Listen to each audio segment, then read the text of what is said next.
It's my winning season. It's my winning season. Let me hear you declare it.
Hello, good morning, everybody. Welcome to Sunrise Daily today. I'm Chamberlain Oso. Good morning and welcome. It's a beautiful, wet Thursday morning here in the Federal Capital Territory. Yeah. Welcome. I'm Malwa Ogun Yusuf.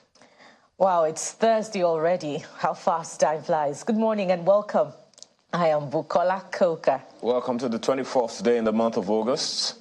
I'm Ayo Makinde. Welcome to the program. Well, you can turn back the hands of the day or time if you don't. If it's Thursday and it's too fast for you, Buki, so you can try. Let's see how that goes. But, well, yeah, in spite of all that's going on, we're going to go ahead and see how the dailies reflect all of that today because, I mean, yeah, there's still lots of that expectation out there for several people. So we'll start with Daily Trust this morning. It's they're talking about the members of the House of Reps and the government agencies are hoping that oversight function this time, you know, maybe, of course, you always want improvements all the time. So look at what Daily Trust lead with here today. Reps, FMBN draw battle line over multi-billion naira housing fund. I know you may wonder, what is this battle line about? I can even see the battle line already.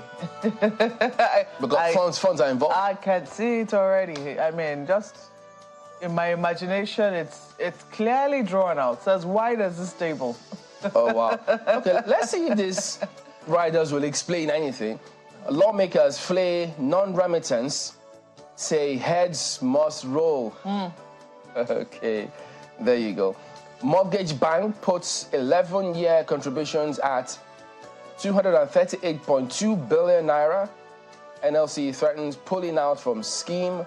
Why Nigerians can't access housing fund, Minister. So, well, okay, maybe you could understand. But look, this is a big challenge because part of the reason why you see lots of people feel the pinch in the economy, the need to do, or at least to be liquid, is because we don't seem to have this credible social security system, this credit facility, because... And also mortgage system. Yeah, everybody's under pressure. If you want to get a property, if you want to get whatever you want to get. You have to do it by cash? Cash. Yeah, upfront. And that, who wouldn't be any pressure? Which economy won't be under pressure in that regard? Because it makes you want to do whatever means possible, whatever you can, to just get them the cash. So if they put in place that kind of system, I don't know why, some states, they put in place all measures if they want to catch people who are either defaulting in tax, in transport, VAT, but we never seem to get it right when it comes to social security for Nigerians. Yes, there's a lot of focus. We've done NIN, we've done almost all data possible. They have it. But why can't we then aggregate all of those and use it properly today there's that controversy. NEC, they just thrashed that National Social Register, saying, look, it didn't have any integrity. And then it just, it's really crazy. But this is what you see on the front page here. And that's very curious because that social register was said to have been initially compiled by the World Bank and later on, built upon by the Nigerian government. So to just trash it like that without even saying, was there anything to it? Was there any merit to this register? Can we even revive it, clean it up, just like INEC says? They're cleaning up their register and making sure that only those who have really been captured were captured. This shouldn't contain the name of dead people. True. People who don't exist, etc. I shouldn't have the name of Mike Tyson on it, for instance. Could they have still done something about it? Well, I don't know. Maybe it'll be important to speak with the state governor to see, just precisely how they're going about it. A number of states have continued to implement their own palliative program. I think the latest we saw was Anambra State, and it was very interesting to hear the perspective of the governor of Anambra State in terms of how Anambra, and I think we also saw Kaduna State as well. And Kaduna seems to be implementing theirs in tandem with Labour. They're doing it together with Labour. They have an interesting strategy. They're bringing several people in that layers. team. Yeah. Local governments, councillors, Labour, almost at every level. Yeah, into that spread. And that speaks to how it's supposed to work. I mean, it really, where our focus really should lie, should be with the state. We need to seek capacity at the level of the state, because even though it's supposed to be local government, to be honest, but at least let me not raise any. We all know that right now local governments are not what they ought to be. Yeah. So the next level we can see at the state, if the states are effective in even empowering their local government, in empowering their sectors, they are the most effective. They could be the most effective system for really distributing this palliative and social security system. Oh, there you go. That's Daily Trust this morning. Very big story there. Yeah. Well, let's take a look at what... I'm spoiled for choice now. What should I look at for you? Let's take a look at leadership for you this morning. And look at that. Niger crisis concerns as Wagner boss Prigozhin dies in plane crash. Okay, so this is more authoritative. As of yesterday, it was that the plane had crashed and there were fears that he could be dead. Yeah. But leadership is reporting that he's dead. So is that a twist to the entire thing? Perhaps. I mean, you can see it right there. Niger concerns as Wagner boss Prigozhin dies in plane crash. That's very certain. Concerns from Niger, probably. Yeah. Well, concerns from who is the question? Well, concerns. But the writers makes you think that Niger will be concerned. I mean, yeah. It's a very interesting twist. The kicker. I mean, I'm looking at the writers here. His death won't stop Russia's territorial ambition in Africa. Oh. That's according to experts. They knew what you were thinking. Nothing will change if Wagner Group has interests of protecting military junta. That's according to Professor Badejo. And UK minister backs ECOWAS. So that story is also right there on page 4 of the paper. You have all of the stories around Wagner boss. I mean, does it change the fate of the company because the CEO could be no more? That's the key question here. And it looks like leadership is trying to answer that question for you as to what could become of the interest of Russia, which Wagner has been protecting. This is a private security military outfit, which has been doing some work here. Well, the work is very questionable, but doing some work nonetheless in Africa. Looking at a number of other stories, you see right here, Super Falcons reps summit NFF. Oh, I beg your pardon. Reps summon NFF over unpaid allowances. Okay, so we're back here again. Don't forget also that that FIFA had said they were going to pay these girls upfront and direct. the money which had accrued to them from attending the World Cup was going to be directly in their accounts. But nonetheless, the NFF was still supposed to pay them some money. I mean, after all, they were representing Nigeria. They were not there on their own. They didn't go and, represent themselves. They represented us. So have we paid them what is due them? It looks like that's what the reps are asking, or will be asking the NFF when they eventually answer the call, or very soon. Page 8 will give you the when, why, and wherefores of that particular story. But take a look at this. Crashed helicopter. NAF assures crew's family of support. The story is on page 8 of the paper. Well, they had better, live up to the promise which they make the families of our fallen heroes. And look at this. DSS warns governors. We just spoke about it a moment ago.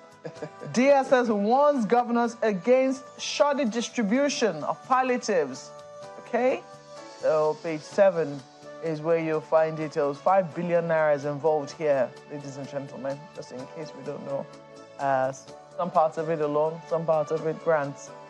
Page 7 is where you get details. Petrol stations ration fuel as marketers shun importation. So, this is interesting. Lagos Assembly confirms 22 Sanwo-Olu's nominees, reject 17. Very interesting. Is the Lagos Assembly telling us we are our own people, we're no rubber stamp to no governor? Is that what they're saying? Wow. The story is on page 11 of the paper.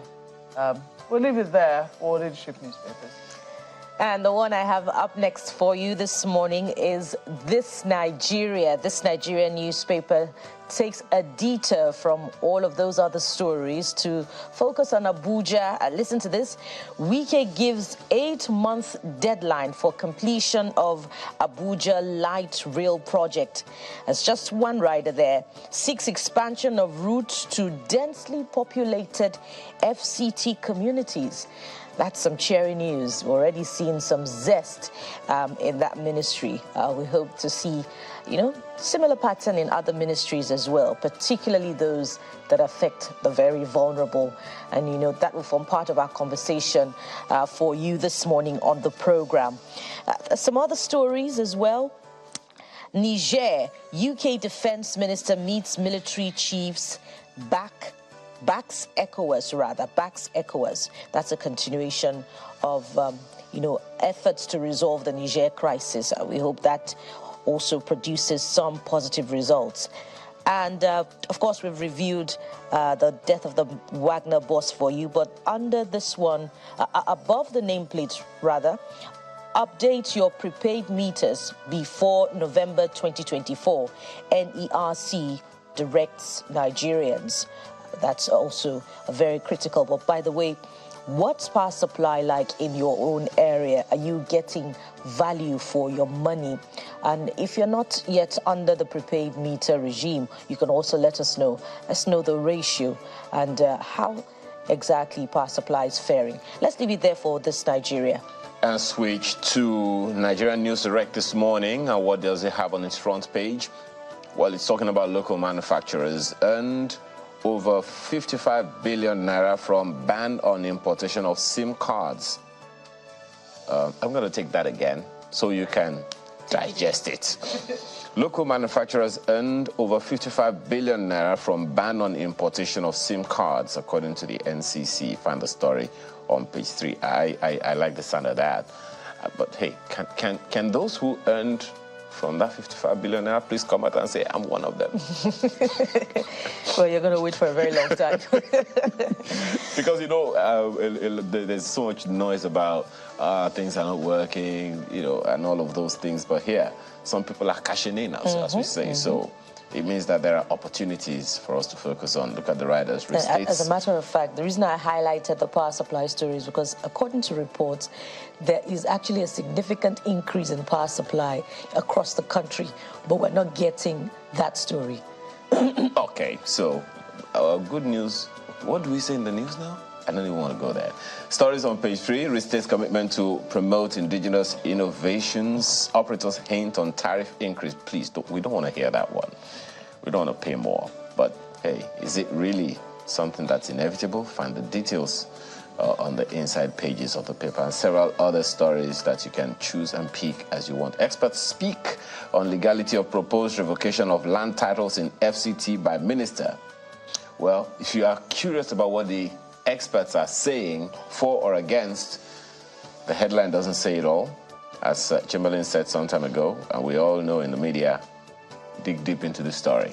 Don't just go with the headline. The story is on page 10. That conversation is bound to continue. What's going to happen to all of those structures that have been built on flood channels, which the minister said will definitely go? The question is, they shouldn't have been done in the first place. You know, it's a tough job to be in any of these roles, because there is usually a meticulous process. It's not called a bureaucracy just by nomenclature. A bureaucracy is supposed to be the most stringent process of getting anything done. And hey, you know. And if those processes are, you know, not followed through, then there's a question mark on the work of those who are in that ministry. Or processes altered, which is probably what the minister is speaking to. But hey, go on page 10 of the paper, find the details of that story right there. That's Nigerian News Direct this morning. Then on to Vanguard next. Niger, Algeria, Egypt oppose military action, seek dialogue. Well, that's at the AU level, you know, but ECOWAS, who knows. Then look at the writers now. There'll be no solution without Algeria, says Algerian government. Okay. 7,000 discouraged migrants stranded in Niger because of border closure. Then you get to see this other one. Destabilization of Niger will have consequences on Libya and vice versa. Subscribe to Bafidi, UN envoy. UK demands immediate release of ousted Nigerian leader Bazoum. So, all of these countries who are also saying things, you know, sometimes you just wish you, maybe if you read the story, you may see them demanding a restoration to democracy or release of Bazoum, because from this writer, I mean, all the writers you see here is just UK that's demanding immediate release. So even if they're saying there'll be no solution without this, this is happening. So why is the call too for normalcy to return? So I don't know, but this is the big lead on their front page here today. And then Nigeria needs quick fix to economic challenges, NECA tells new ministers. So, quick fix. So what kind of quick fix can we get in the areas of housing, transports? You know, yeah, who knows? But it's there for you to go ahead and see.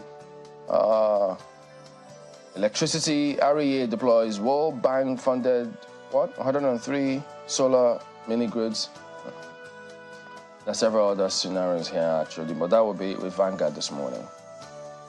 Well, I'm taking a look at The Guardian for you, and they have a very interesting story. 24 years after Nigeria's space program loses traction despite yearly allocations. It's a page 6 read right there. Yes, indeed. I think one of my favorite columnists likes to talk about is it the space? What do we have now? I think NIGECOMSAT. Yes, there's a whole parastatal called the NIGECOMSAT. Remember once, I think we launched a satellite, never mind that the satellite fell through, it fell in space. It cost us a lot of money. It's not funny because I'm when you think about how much it is. I think eventually we went into some collaboration with China, or is it China or India? And I think eventually we're able to successfully launch one. Never mind that it wasn't all of ours. But right now, it does appear that a lot of the allocations that is given to this ministry is for chairs, tables, computers, and that's that. We're not really talking about launching any satellites again. So maybe the DGs, because I don't think that there's been just one DG. Those who have headed NIGECOMSAT need to speak up about the relevance of their agency. And when you see what India has done, you think that way?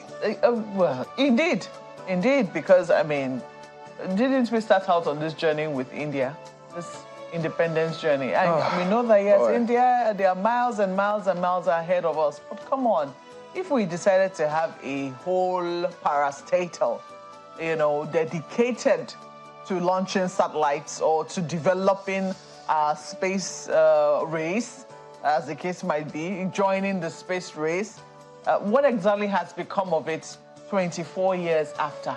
Big question. Yeah, that's I think that's a key question, and I think that's what the Guardian is trying to highlight this morning. If anybody has any sense of accountability, they should really start to speak on this. Nigeria's space program loses traction despite yearly allocations. Is that just a black hole in which we're throwing our money? The question. 3,620 kidnapped, 5 billion naira ransom demanded in 1 year, says SBM.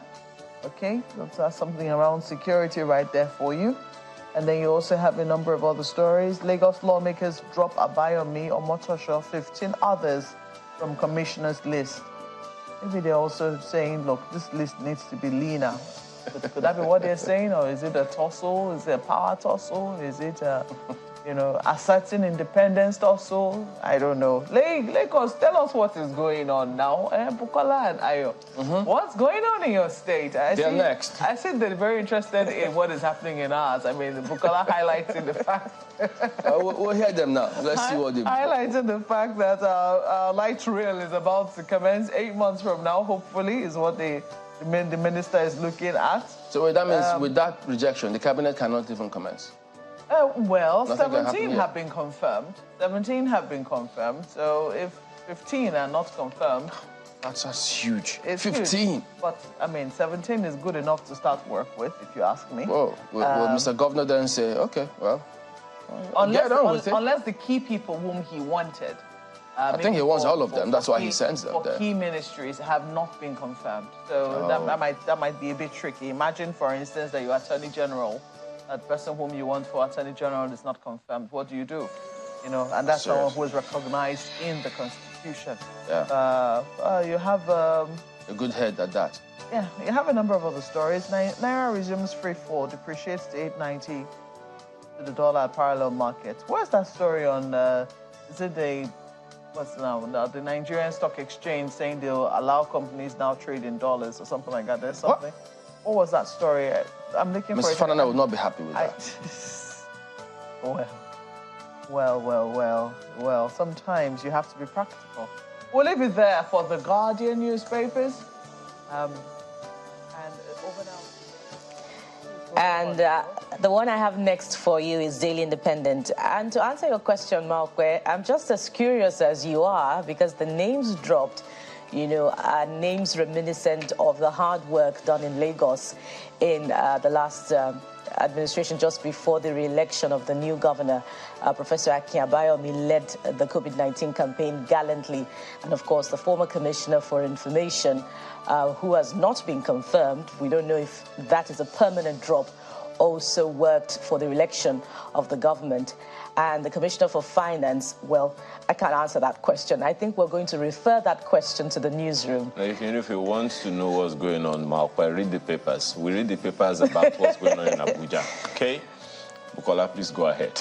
Yes, so Daily Independent is up next for you. FG doesn't know how to manage oil subsidy removal. That's ascribed to the governor of Edo State, Obaseki. Well, that's a big one, a very, very big one. We all know that Governor Obaseki always, speaks truth to power, so to speak.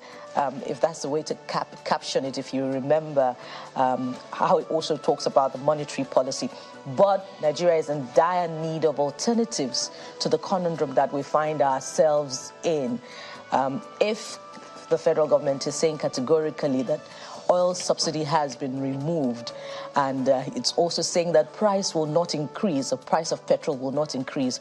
What exactly is happening in that sector? For me, I would just say, let there be more communication with the people. Absolutely. Put out the information, don't shield. And I'm glad that the Minister of Information and National Orientation says he's not going to be lying to protect the regime. Okay, we hear you. Much more than communication, Ayo. Wait to see it. Transparency. No, it's part of communication. I mean, don't just push out information. And I'm also glad he also said the same thing. Don't just push out information. You can communicate without being transparent.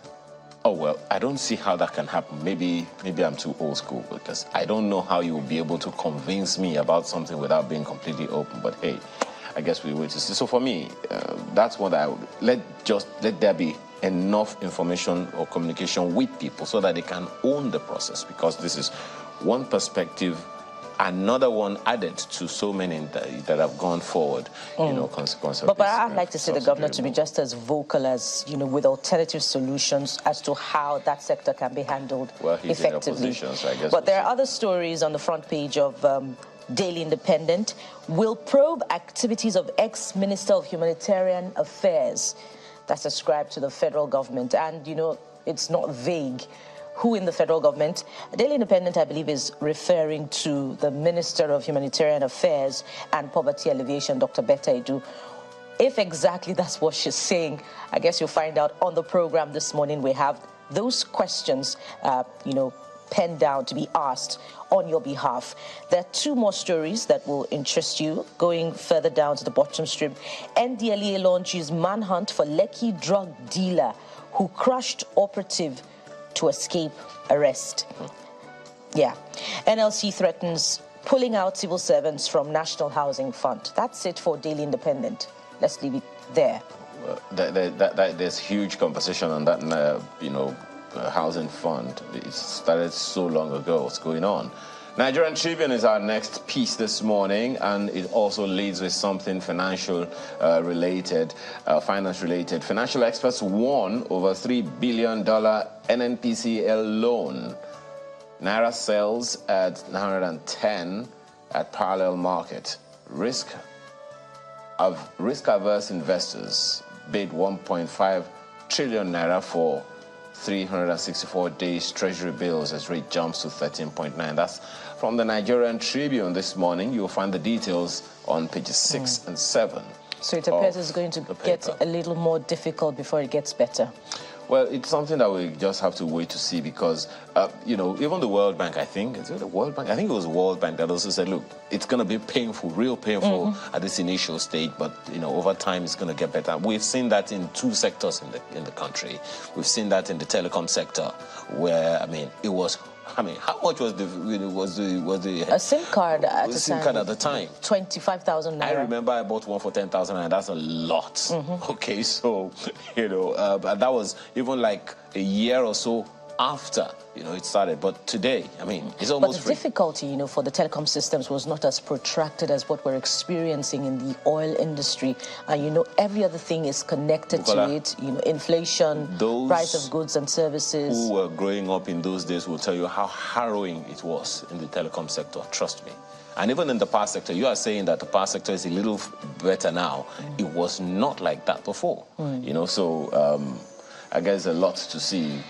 Everyone has we all have our work cut out for us in this one Nigeria that we have. And that's the Nigerian Tribune brings us to a close of this segment of the program. Right after now, let's get into nitty-gritty. Take a break if you want, get a cup of coffee. We'll be right back.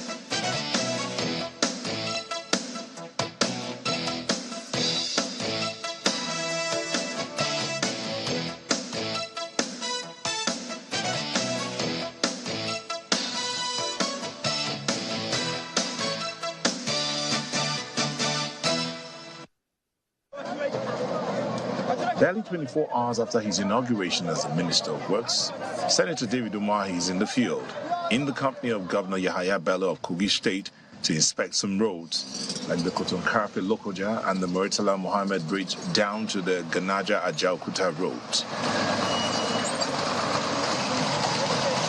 The Ganaja-Ajaokuta Road is 6 kilometers and has been in a bad state, worse during the floods, because it is submerged, making it impassable for motorists. The Ganaja-Ajaokuta Road connects to the southeast and south-south parts of the country. That means a lot of vehicles fly this route. Some transport operators flying the Ganaja route say it has been in a bad shape for over 8 years now. Our cry is too much. People that are traveling, they're stuck on the road. Some spend 1 week, 3 days. But unlike the first day, they start the grading of the road. Even His Excellency came here yesterday, and he also speak to that the federal government should take quick action on the road. The Minister of Works, in the company of the Kogi State Governor, finally arrived at Ganaja-Ajaokuta Road. He assures motorists and residents in the state that within 2 weeks, the redesign of the Ganaja-Ajaokuta roads will be completed and rehabilitation will commence immediately. I've agreed with the governor to do the emergency palliative so that our people, will be able to be passing. And on request, we are going to redesign the route. So the present award by the Federal Minister of Works will be stood down. And if the contractor is very competent, when we redesign it, we can call him or we can build on the palliative to improve on it. Governor Yahaya Bello commends the Works Minister for swinging into action shortly after his inauguration. He tells the delegation that since the flooding of 2022, the Ganaja-Ajaokuta Road has gotten worse. Every flood, trucks, other vehicles cannot pass through. They will spend days. You will see cars, trailers submerged inside water. So for Mr. President to deploy the Honorable Minister for Works, Engineer Dave Umahi, a day after swearing in to come and look up into this particular problem, I think we can ask for more from Mr. President. Motorists and residents of Kogi State look forward to the end of their nightmares on the Ganaja-Ajaokuta Road with an appeal to the government to match words with actions.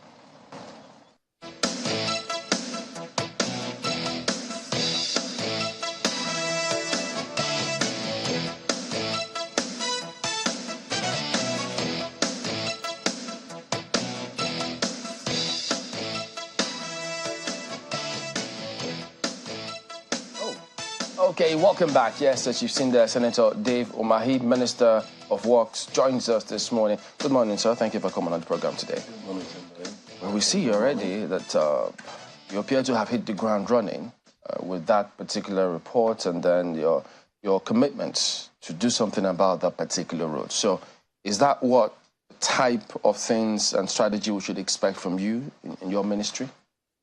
Well, thank you very much, Mbalin Moko, and thank you, Nigerians and viewers. Yeah, that's copying from our leader, Mr. President. Does it work late into the night too? Of course, it does.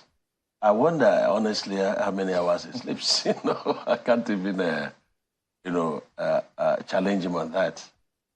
So he directed that I should be on the route. The first day we were sworn in on Monday, I was in the office for my reception. Second day, he directed for all the routes. So I will give you. Across the country? Sure. I've started. Today I'm going to Kaduna, Kano Road. Tuesday I will be touring all the routes in Southwest. I have to say things for myself. So after seeing all of this, then you map out a strategy and then budgeting? Yes, and like on Tuesday, I left Abuja 2 p.m. inspecting the Abuja Lokoja and Lokoja Beni roads. I saw the need why I should be on the road. Made a couple of observations. I wasn't very satisfied with some of the contractors. Gave my technical advice. Yesterday, I had a meeting with all of them, and I directed the 4 contractors on Abuja-Lokoja Road to get back to site immediately, and I gave them 2 months to correct all the defects. I also suggested to them the new pavement technology that should take the axial loads on that section of Abuja-Lokoja Road. Well, I also know that, when you received briefings, when you went to the ministry, your words were widely reported, some in a very controversial light, others in a more practical way. I think you were quoted as saying that, contractors should be looking to, is it... You can't frustrate me. No, that's the civil servants. About, something around contractors reducing their, profits, to do it in a shorter time rather than extending the projects for such a long time because they want to make wider profits. Can you tell us precisely what would have informed that comment? What did you notice that made you make that comment? Yes, I noted that some projects have been ongoing for the past 20 years. 20 years? Yes, some 12 years. I think the minimum I saw was about 3 years. That is not very healthy for the country. And I also noted that some of the projects, while you're still on the road, they have come bad. And I also noticed that the lifespan of our roads, the maximum, is between 5-7 years. That shouldn't be, and that's why every year we are putting money on road projects, and then you are not getting value for it. So why should we, a project of 130 kilometers, why should we award it once? We can phase it. Naturally and normally, every road project should be within a budget cycle of 2 years. And so these are the things we are looking at. And my take on that is, if you were going to make a profit of 100% within 20 years, why don't you make a lesser profit within 2 years? Because as you are, increasing the value of the project, your money also may be depreciating.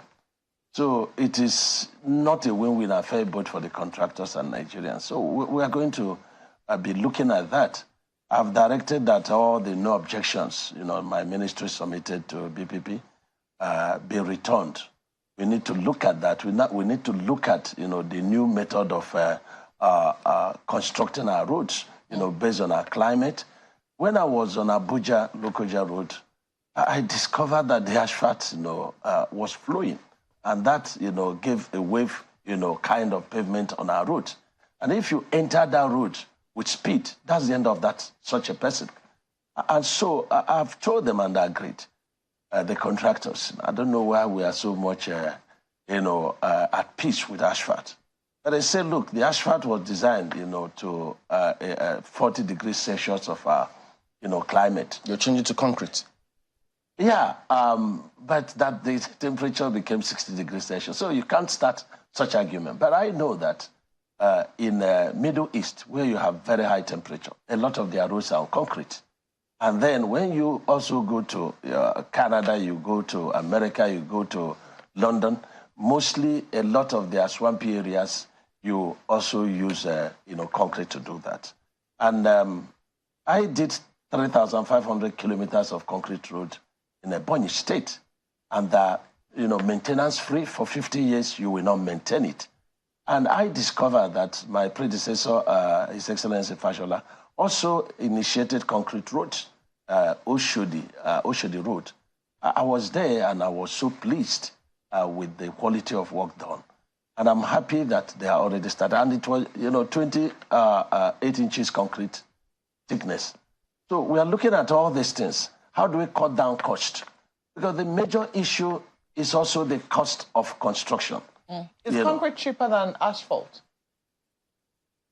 That is the issue. If you ask me, yes, when I was in Ebonyi State, the concrete was cheaper, 20% cheaper than asphalt. And we are looking at the figures. But it looks that a lot of contractors are not willing to make that change. That I'll make them to make the change. We're all engineers. Well, why do you think that's the case? Why are they not willing? I don't know. Maybe they're at peace with asphalt, and maybe they think they will make more money, with asphalt. But I'm telling them I will protect your profit. I'll protect whatever thing you want to make. But let's help Nigerians. Let's build roads that will last. Let's build roads. And the funny thing is that, the government, the president will give out the money. He will give out the money. But when, poor quality, and let me tell you something, the quality of bitumen we have now being imported in Nigeria cannot be said to be the same thing with the quality of bitumen that, was there in 1950 and 1960. We're importing bitumen? Of course we do. Well, we've been told that Ondo State alone, has like huge bitumen deposits. Yeah. So how come we've not been able to partner with, say, the Ministry of Solid Minerals to be able to explore? Well, you're a new minister, but you're no stranger to some of the, words we've been hearing around. We hear that, we have large deposits of bitumen in Nigeria. Well, just like Mr. President, we are not complaining. We saw the problems and challenges, and we decided to undertake, the leadership. You've not seen Mr. President complaining. He's confronting the challenges. That's one of the challenges. And I have said in my opening remarks in the ministry that we're going to be looking at, the development of our bitumen at Ondo and Ogun State. We'll be working with the Ministry of Solid Mineral, doing this. We also know that the moment we deploy concrete technology, I'm talking with the state governors on this, it's a revolution that is going to come and is going to put smiles on the faces of Nigerians. Then we may have shortage of cement. So there may be a time when... An increase in the price of cement as a result of that? Well, we have to talk to cement manufacturers. I'm going to be running figures with them to check the cost of cement if we import it and the cost they are giving us here. A lot of contractors have complained that it's cheaper to import cement, but we are not allowed to import cement because we have to help, the cement industries. Yes, but they also have to be reasonable with us. And if we are going to be patronizing them, and there is a need to use concrete technology, not only that is going to last our roads for a minimum of 50 years, but look at the dynamics of a petroleum product. The bitumen is a byproduct of that. And so anytime the price, is rising, the cost of bitumen is rising. And when I was governor, even when I wanted to decorate the roads, it's like putting chandelier on a concrete pavement by overcoating it with 2 inches asphalt. Sometimes we don't have the bitumen, maybe because of forex problems. And with asphalt also, you will see that our contract will keep on, rising. Because the contract with asphalt, is being affected by just not 2 factors, but the factor of, forex, because if the forex, the dollar, is going very high, then the bitumen cost will be high, the asphalt cost will be high, and then you now go on, a variation on price, VOP. I hate variation. I hate that. Well, I'm sure even I don't know if contractors like it, though. Yeah, no, they won't like me. One of the things we also know about Ebonyi, because people have talked about, how much success you're able to record in constructing roads in Ebonyi. I haven't been there, so I haven't seen it. But, let's even take their words for it. You don't believe them? You use... I said, let's take their word. That was that you use direct labor, which made things a lot cheaper. Yeah. How do you? That certainly, I don't know. Do you think that any element of direct labor can? Because we're looking at a situation whereby a lot of people need jobs. People need to be able to work. People need, and we know that these things can also be seasonal. But do you see a system whereby contractors largely implement most of the works we see at the Ministry of Works. Well, do you see a role for direct labor in I started with FEMA. For example, Nigerians, that are sending text messages for immediate intervention. I've not gone to the ministry to find out what is possible and what is not possible. But we have a lot of challenges here, and I'm going to tell you. I asked FEMA, let me see the act establishing FEMA. Why is it that you are awarding most of your contracts? Why are we not developing our local engineers? Why do people go to study engineering and then you don't give them the opportunity to practice? I met engineers of every staff of the ministries, every staff of the ministry in Ebonyi State. They became engineers, and by deploying direct labor. By direct labor, we also had to pay tax and we had to pay VAT. So nothing is, this thing. But the people are developed. The job is done. There is, I made Ebonyi State a construction industry. Every part of the state. People were working, people were happy. And my governor now is also doing the same thing. Of course, he's been there for 12 years, the House of Assembly and Speaker for 8 years. So nothing is new to him. Now, the acting MD came yesterday, and I said, is there anything that stops us from, getting engineers in all the states? And because the road construction is like, a medical program. If somebody is sick, it doesn't need bureaucracy to attend to the health of such a person. The same way maybe a bridge is broken. The bureaucracy cannot allow you to fix the bridge, and the people are not happy. People are complaining. So we're going to be looking at that. And he said to me, no, we can do direct labor. So I'm looking at that, how we can do direct labor, and we need to be audited, periodically. This is very important. I was on Abuja Lokoja Road, and I saw a bridge, that was built by one of the contractors. The return wall failed, the abutment failed, and FEMA, deployed. I'm happy they say direct labor. I wasn't satisfied with the quality of work and the design. I stopped it, but I invited the contractor. I said, hey, you're a very big contractor in this country. You want to damage your reputation. Get back to site. It's your responsibility. So, no, we have handed over. I said, no, it's a poor quality work. You've got to go and do it. And I'm happy I accepted, even though he said it's a gift to us. I said, anyhow, they must have value for our work. So we're going to be doing direct labor. Now, in the ministry, I've not gotten briefing about that. But that is the way to go. But I even say that I will, talk with the president. I will send a memo. I must be given at least the size of my budget, in the Ministry of Works to have free hand to intervene. That's where the challenge lies, because you have to do that with the National Assembly, don't you? Well, don't forget I'm a senator, and God sent me there to understand. Are you still going to be keeping that position? No. The moment I was sworn in that position, I was going to do a rerun, but that's after the court, the tribunals, when they're done with the cases, and I'm confident that I won the election, and I'm confident that God will keep the position for APC. Okay, let me get this straight, because yesterday we had this in our news, that the tribunal had reserved judgment in that particular matter. So you say you're going to wait for them to no. give judgment first? No. Or what? No, I'm a senator, but not a sitting senator. So I've exited the National Assembly. But you didn't resign. I resigned. The moment you take out of office of another office, by law, you've exited the other office. But the position still belongs to APC.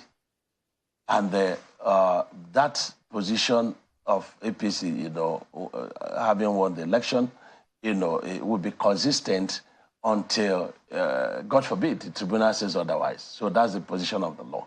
And at the end of the day, the position is kept by God's special grace and by the law. Then we have to go back and do a rerun. That's the way it goes. So this conversation you're having with FEMA for direct labor, will there be any public-private partnership component into all of this, such that they have that template moving forward? Yeah, you see, direct labor is, I can engage you, I give you cement, I give you chippings, I give you reinforcement, and I ask you to deploy your technology, as a, SME contractor to do the work. Okay? So you do that. So that's the kind of partnership you're looking at, Yeah, but we can also use, the ministry staff to say, look, we have this number of engineers. You can recruit engineers. You can employ more engineers. And that will create jobs for us. So that's what we are looking at. So at the end of your tenure, or before we even get to the end, so I know you've spoken a lot about what you intend to do, but we've gone in this country from constructing roads that usually have lots of cover, good quality with proper furnishing and lighting, to just constructing roads and then they say, that's it, we're done. So in your tenure, what should we expect when you get down to work and people see roads? What's going to be the distinguishing factor? I'm going to bring a couple of innovations. You know, for me, road construction and the road, infrastructure is everything. You know, without road, it's difficult to move, medical personnel or patients.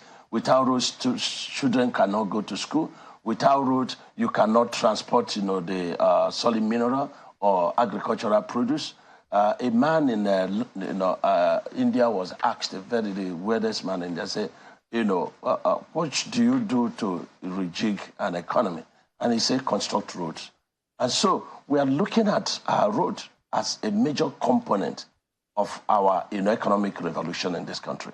And so I'm bringing on board, as directed by Mr. President, Senator Ahmed Bola Tinubu. One, we need to bring Nigerians back to our roots. And for you to do that, you have to construct quality roads. And we are offering Nigerians concrete pavement. The concrete pavement we built for Niger Sem in 1950 is still there, as if it was done yesterday. I had 199 kilometers of ring road to build in Ebonyi State. I spent 1 year, will I say fighting with African Development Bank and Islamic Development, the funders. And at the end of the day, they asked me to give an undertaking should the contract exceed that I will use state funds to, I say, yes, this is government money. I don't want to do a road that by the time I'm leaving, the roads are gone. And then my children and grandchildren, will be, on the lips of Nigerians. I don't want that. So we won, and we started concrete roads. A lot of expatriate companies were involved, CGC, CCE, CC, CBC, and they're very, very happy. Now, African Development Bank is very happy. Not that. We are also bringing safety on our roads. I'm going to be working with NSA because 95% of kidnapping occur, on our roads and majorly on the bad, spots. And so what we are trying to do is to bring Nigerians back to the roads, is to use the roads 24 hours. And how do we do this? Constructing the road, you have to clear the veggies, up to 100 meters either side, so that wherever you are, you will be able to see, somebody. And it's difficult for you to just escape within 100 meters, a minute. This is very important. We're also trying to see if we can use our contingency fund in the construction, even though that's the eyes of the contractors. But my eyes will also be there to see if we can save money there and then put solar light. And then we also be looking at how do we sustain these roads. It's difficult. $1 trillion is even not enough. I'm having, certified certificates of over 5 trillion now. And you go to budget, you have 300 billion. What can we do with that? So we are going to change that and see what we can do. And this is happening because the roads we are building, within 2-3 years, we are back on the road to reconstruct it. This is not good. And we are going to be looking at, concessioning and tolling of our roads. This is very important because if you want to make an omelette, you have to strike an egg. This is very important. And we're also going to be looking at service stations like we have in overseas. You do 50 kilometers, you should be able to, enter the service station, either that you have a medical challenge, there will be a small clinic there. If your vehicle is broken down, there will be a tow van, and so on and so forth, just like what obtains in overseas, and the rest house and supermarket. We're looking at all that. And then security will also be very important. I have to run my ideas with the NSA. What do we want to do? Do we want to recruit a new set of people, give them electric vehicles to patrol the road? We have to bring confidence. That's police or what? Whatever you call it, But we need a kind of, armed... Some sort of highway patrol, properly armed. Yeah, but every 10 minutes, you must see a highway patrol at one spot. This is very important. It has to be there at night. Well, one of the things that some contractors say when we do reports and we wonder why some of these roads have been going on forever, they actually say that, look, sometimes when those contracts are given, some person somewhere always gets a large percent of the kickback. And so when they take that kickback, they leave them with little or nothing to work with. So could that have been part of what you were referring to when you were quoted to have said no civil servant should keep your file in their office for 2 hours, they shouldn't frustrate you? Any relation with that? Well, in my reviewing the books, I've not seen where, the likelihood of anybody taking money from that project. If they're giving money out, they're giving it from their legitimate, profit. I didn't see that. So it's not the problem of, people taking money from them. They have to make up their minds to work for Nigerians. They have to make up their minds that this is public funds. And I tell people public funds has a lot of problems. Because when you take public funds without using it to work, you're taking lives. And it has a lot of consequences. This is very important. So in other words, contractors during this time will know that they can have access to you. If anybody is trying to force or frustrate them by giving kickbacks, they can say no categorically and then find a way to report that to you if that's the case. But, even when I was governor, I have only one line, and I respond to all text messages and phone calls. Some call me to abuse me, and sometimes I abuse them back. So that is the beauty of democracy, freedom of speech. And I'm also human. So, Are you allowed to do that? Abuse people back? I mean, if they're really, really incensed and they call you, maybe over a service that was not delivered. Shouldn't you apologize? No, of course I should. That is not the kind of abuse I'm talking about. If you just abuse me unduly, without any reference to the job, I will find a mild way to also abuse you, back, by telling you to be reasonable. Not that I'm going to use foul language. Okay, but the states, we've also seen, you should know this as well because you've been there as a governor. But part of the challenge, which we also see, federal roads, trunk A roads, a number of them, the states complain, they had to take over the construction of those roads because federal government was not coming to construct them. And when that happened, of course, they had to demand their money back. So you said you're going to have conversation with them. What do they expect from you in that regard? I have a different view about this issue of federal roads and state roads. And when I was governor, I didn't consider federal roads and state roads. I had to do them. It's better to do the job and then you come looking for, refund.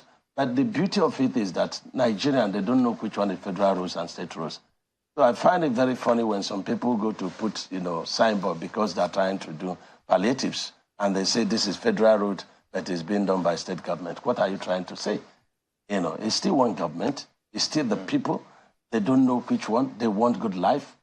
So when I was with the governor of Kogi State, he came to accompany me on Tuesday. And I saw a long stretch of roads, which he did. The people were suffering. And that's federal road. But they were not calling the federal government. They were calling the governor.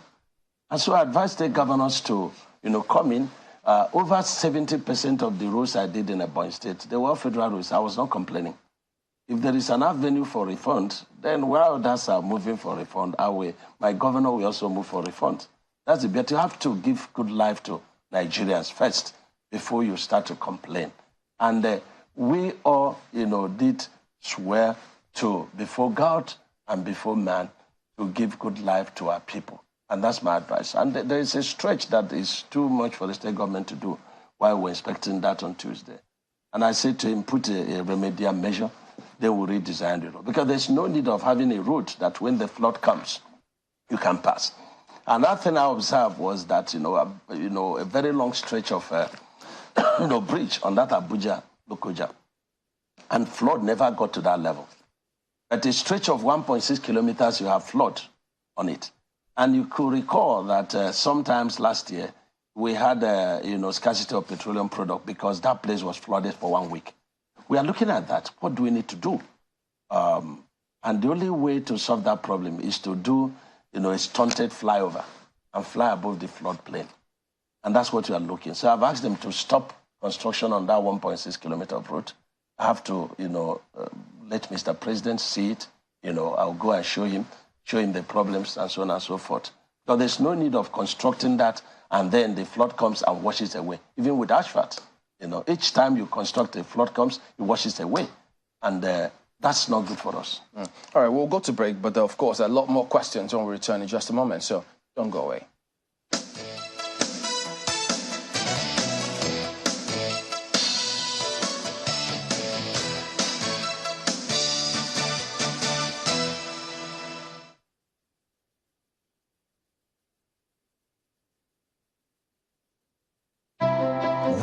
passionate about two things in Nigeria. The first is football. The second is our rice. And nobody celebrates like a Nigerian. So, for every goal scored, every mark made, you can be sure to always come back home to rice. Celebrate with Nigerian Premium Big Bowl Rice, homegrown just like you. Big Bowl Rice, tasty rice, nourished you.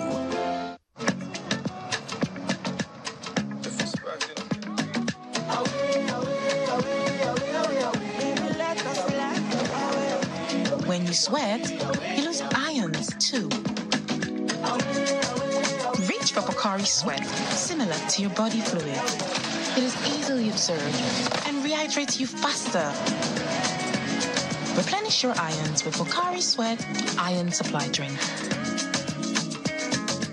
The Peace Lazuli Ministries presents its 10th annual conference, Kingdom Intervention Conference 2023. Are you sick and tired of being sick and tired? Are you ready to break every limitation in your life? One word from the Lord can change your world. Kingdom Intervention Conference 2023, a healing and prophetic conference. Ministering Veteran, Dr. Randy Clark and Bill Johnson. Ministering Live, Dr. Tom Jones, Catherine Runala, and Charity Cook. Date, Thursday, 31st August to Saturday, 2nd September 2023. Time, 8 a.m. to 7 p.m. Venue, Crispin Hotel Event Center, Rayfield, Jos, Plateau State. Also, you can stream online at www.lapislm.org. Viewing centers are available in Lagos, Abuja, Kaduna, and other cities around you. Register now at www.lapislm.org. For inquiries, call +234 703 437 1401. Come and experience God's unfailing love.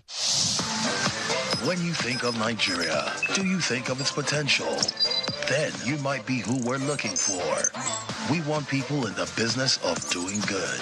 People with startups or proofs of concept that directly or indirectly take on one or more of Nigeria's social issues. If you want to win a 30 million naira grant, expert mentorship, and access to an exclusive network of business leaders, apply now to be a contestant on our exciting new social enterprise competition show, Fund It Forward. Go to www.funditforward.tv for more details on the show and on how to apply. Fund It Forward, a channel's original series. We are passionate about two things in Nigeria.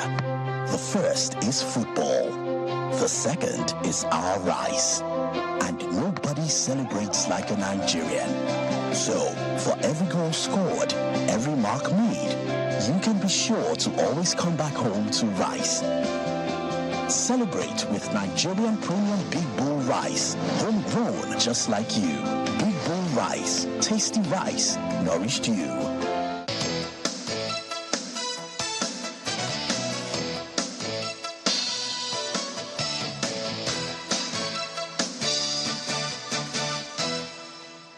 Welcome back. It's still Sunrise Daily on Channels Television, and we have with us today the Minister of Works, former Governor of Ebonyi State, and Senator Dave Umahi. Your Excellency, listening to you, evidently you have quite a big vision for maintenance and revolutionizing road infrastructure in the country. But of course, you would be needing funding for this, and experts have projected that Nigeria will be bridging the road infrastructure gap for over a period of 70 years, and will be needing trillions of naira to do that. At the reception for you, following your swearing in, the Deputy Speaker proposed Road Investment Fund. Would you be considering that? And what would you be doing, to create a pool for that fund on a sustainable basis? Yeah, thank you very much, and good morning to you. Good morning to my good people in Lagos studio. Thank you very much. We have quite a lot of issues regarding, our road program. Starting from the budgeting process. I was in the National Assembly, and every National Assembly member wants to include a road or two or three in the budget of course, your constituents, they expect you to do something. And road is very important in our country. But in a road that is estimated, say, like 20 billion, and you are budgeting 100 million, what do you want people to do? What do you want the federal government to do? And Nigerians will not be aware of such, a huge gap, and they will now be causing the federal government. We have to change that. We have to prioritize, our budgeting process, and we have to be realistic about it. This is very important. And in doing this, I recommend that the National Assembly should work with their state governors. Let them do a meeting and then say, okay, this is what state government can do. This is what you expect federal government can do. Realistically, this is what can go into our budget. And I would be recommending that the budget cycle should be 2 years. Yes, the Deputy Speaker did a very beautiful remarks, and he recommended, infrastructure fund, just like you have the UBEC fund, which is a percentage of the Federation account. This is very important. This is the way to go. Every year, we shouldn't have, in our budget, anything less than 1.5 trillion, aside the other, programs for our road, like the tax relief, the tax relief, yes, we have that one. We have 2 or 3 other programs, which I'm studying to see how I can escalate to help our, finances as far as road construction is concerned. Yes, we are looking at that. I'm getting beautiful suggestions from Nigerians. But let us just know that if we want our roads fixed, Mr. President Tinubu is not going to make magic. We have to be realistic about it. We have to put ideas together. And are we be holding Nigerians to tax if a road is going on in your place and the work is not going, or the work is being poorly done? You have a right to intervene. My phone is very much available. A text message, and I will respond immediately, and action will be taken. So we are looking at all that. The governor of Edo State had cause to complain about the federal roads in Edo, for instance. And I recall he also said that there are bureaucratic processes that impede state government intervention at that level. I wonder what your reaction would be to that. And you also referred to the road tax relief system. It's an executive order, that comes from federal tax that states do not necessarily enjoy. So if states were to come in at this level, is there any legislative impediment that can allow them to also issue such executive orders such that they can also intervene with that kind of policy at the state level, such that they can also embark on construction of federal roads within their domain? Yeah, they can intervene, but they cannot take federal tax. They can't issue executive order. You can't give what you don't have, in their domain. But there is a huge, infrastructure fund that is available now. And my take is that federal government should give it to me. They should give it to me, and they should give me a tax and give me a time, whereby certain priority projects must be fixed. This is very important, and I will be giving weekly briefing if that is done. Number 2, I don't want my good friend, Governor Baseke, to complain. There's nothing like federal roads, state roads. When the people are suffering, Nigerians are the people suffering. And there is huge quarry that, are operating in Edo State. You should deploy, road equipment to such roads. They grade it and they put stone base. They ask the quarry people to donate stone base. I did it in my state. And then while that is done, you should prioritize that. Ask your National Assembly members to prioritize. Because if that road is too important and they didn't bring it into budget, what do you want this federal government to do? This is very critical. And everything is a priority in this country. Talk about education, talk about health, talk about security.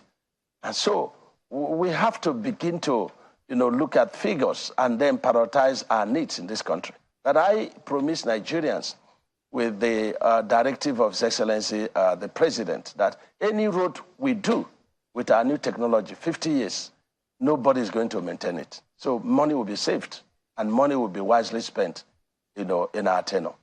And as you start off, I know that quite a number of people will not forgive me if I don't ask this.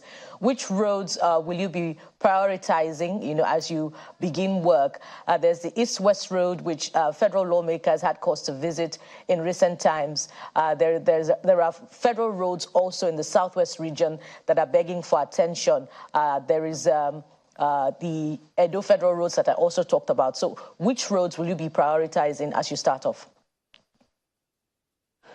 Yes, that's why, it will take me like a month before I can come to terms with realities. I have to visit most of the roads. I started, by going to Kogi State. Today I'm going to Kaduna. Tuesday I will be in Southwest almost for 3-4 days, and I'll move to another zone. I have to see things for myself. I have to discuss with contractors. I have to see the quality of route going on. I grew from, engineering. I've done nothing else, apart from the few time I was deputy governor and governor. Otherwise, I've been in the field. So I have my ideas. I have, God speaking to me about some of these things. So the priority of the project is when I've finished, I run the figures. Mr. President, this is what we have. This ongoing projects, the certificate generated, not paid. This balance to work. This is the quality of work done. This is my idea of how we can introduce new technology. This is the cost difference. If there will be, and so on and so forth. But definitely, by the use of the concrete technology, we are not going to exceed the contract sum, and we are not. It's not going to be costlier than the use of asphalt. So this is very important. So I wouldn't right here say these are the projects that are prioritized. It has to come from the people, the National Assembly, the governors, the people. And then I will run it to Mr. President, who will give his final approval. Because there is no way we can put all our 10 fingers in our mouth at the same time. We have to be realistic to that. If we allow projects to go on for, 5 years, 6 years, 10 years, 20 years, and then you deploy, variation on price, which is fluctuation, I don't like fluctuation, and I don't like variation. 10 meter cubed of earthwork, and tomorrow it turns to 15 meter cubed. I didn't allow it. In fact, I had to pass a law in my state that no project, no variation in the state without the assent of the governor. And that helped me quite a lot. So every contractor, every direct labor employer, they were all aware that this is the situation. So the prioritizing of the project is going to depend on, funding, the views of Mr. President. He's the master of the renewed hope. He went around the entire country, promised Nigerians. So National Assembly members that are representative of the people. So we put all these things together. And the views of Nigerians, they know where it is paining them. So this is very important. So I will appeal to His Excellency Governor Baseki that federal government, state government, still for the service of the people. Whatever you can do, and then let's join hands together with NAS to prioritize our projects and then see how we can move together. Yeah, it's interesting that you mentioned the people, because the people are already setting the agenda. We, for instance, have received a mail from someone, Duku Moses, who says we should ask you to what your plan is for the Enugu-Benue Federal Road, that if you can go there in person, you will see the condition of the only road that connects the Southeast with Middle Belt. Well, you'll probably have to take that in your stride. It's part of perhaps what you also want to go visit. I'm pretty sure you're going to, respond to that one. But, one of the questions that I would want to, first of all, ask you, if you don't mind me raising that, is this. I mean, you've been quoted as saying that you cannot be frustrated by any civil servant. It is curious because, having had a conversation with a former minister as well, he said that, look, if a minister does not have a relationship with his civil servant, he's going to be frustrated. And that conversation has to start from the very get-go. And it seems this very same thing that you have done. So maybe what challenges do you foresee that informed that position, that your file will not last longer than 2 hours on any director's table? Do you see any sense that any such thing could happen, perhaps from your experience? Thank you very much. You journalists, sometimes you dig into trouble that doesn't help in solving the problems. You are looking for trouble here, and I'm not going to allow you to cause this trouble. I'm not talking about the civil servants of my ministry, but generally people talk about bureaucracy in civil service. I've not seen it in my ministry, and that's just the way to say about that. And you see, to have a relationship with the civil servant, I'm a welfareist. And when I even do direct labor, it's the ministry staff that will benefit because they will be agile, they'll be working, they'll be exercising themselves. And of course, they will also make money. Nothing stops them from, working and making money that should have been, flying away, out of this country. So this is very important. So that is it. I have not seen this thing. And when you say to have a relationship with it, depends on the kind of relationship you want to have. If the civil servants are giving for the welfare of the people, which they are, and I'm giving for the welfare of the people, so we are on one page. So where will the differences come? But I had to sound the note of warning. Not everybody will like me, and it's very natural that no file will stay beyond 2 hours. I minuted out files yesterday. And of course, I said they should put the time I'm sending out the files. This is very important, and that's discipline. Without discipline, no success could be achieved. On the issue of Enugu-Benue route, curiously, the federal government has given out, that route, and that route is ongoing by, Harbour China Engineering Nigeria Limited. Yesterday, we had a meeting, and they have a very beautiful idea of what they're doing. The first section of it is Kefi to Benue. It's said to have been completed. I'm going to see that when I'm going to tour the North Central zone, and there is on construction, tooling in 4 locations.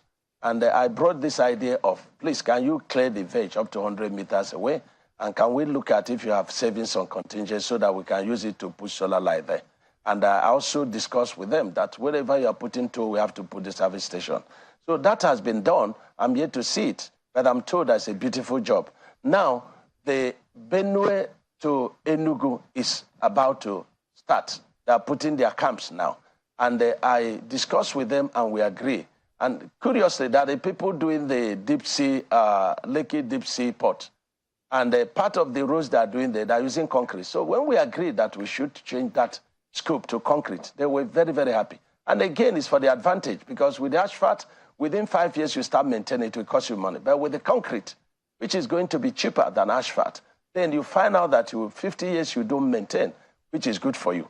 And I've told Nigerians that even if you like, if you are not able to go to Ebonyi to appreciate the concrete technology, if you are not able to go to Apapa Oshodi Road to appreciate the concrete of what Dangote is doing, then we can curiously, cure your anxiety.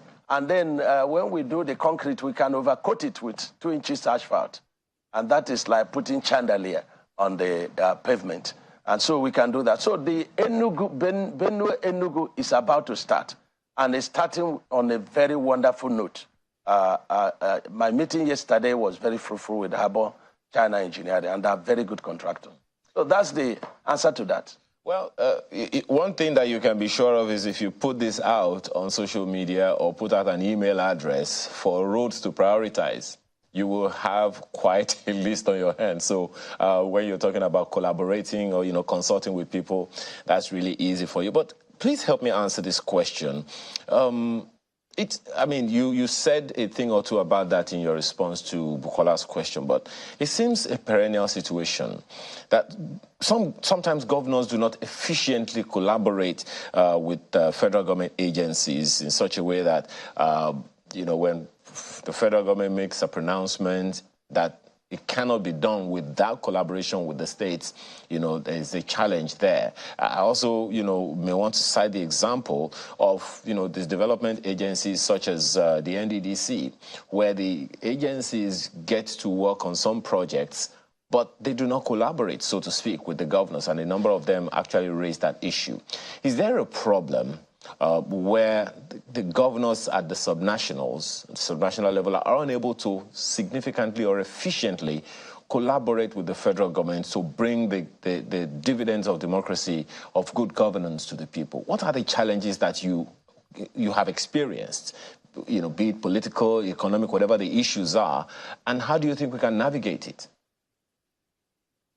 Yeah, thank you very much. Very important question. First, is when you talk about if I put out email for prioritization of the routes, that I'll have a lot. Yes, the first point of call will be the National Assembly, that the representative of the people.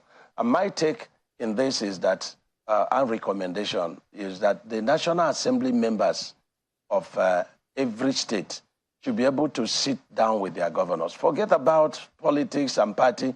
Election is over. Then the people expect, what we promise them. And you can't do this thing by still, talking about party. You have to, move in, just like Mwike is a PDP member, is a member of our, our team, and he's not doing party.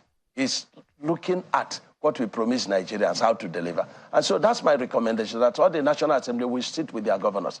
Yes, the governors must be carried along. They are the people. They feel the pains more than any other person. So they should have a say. And the governors, we are appealing to them. There is a policy of the federal government that if we are doing any infrastructure, the state government should be able to pay for compensation. But my take in this is that you cannot use the federal agency to run the figures for the compensation and you ask the state to pay. No, allow the state to use their laws to run the figures for compensation and then handle the payment. That's a bottleneck. We don't have the powers to appropriate for the state fund. It's the House of Assembly that has such powers.